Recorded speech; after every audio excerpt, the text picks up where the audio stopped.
হে dad, তোমাকে কইছিলাম না তোমার সবগুলো স্বপ্ন আমি পূরণ করে দেবো। আমি এখন বিমানের পাইলট। তোমার প্রথম সত্র এ বাড়ি করে দিছি। তোমার দ্বিতীয় সত্র ছিল ফ্রিজ কিনা লাগবো, ফ্রিজ কিনা দিছি।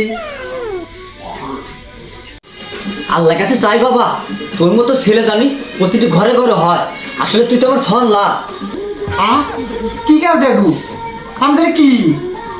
আসলে বাবা সেটা বলতেছি না, তুই তো আমার 7 মাথার দোল।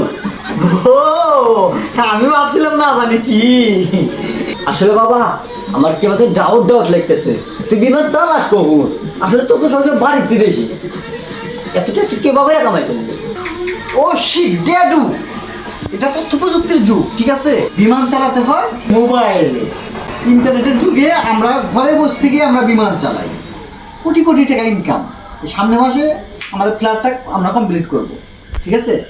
আমার এখন 2 লক্ষ টাকা গ্যাসের দোকান থেকে আমি আমার বিমানে টাকা ভরতে হবে।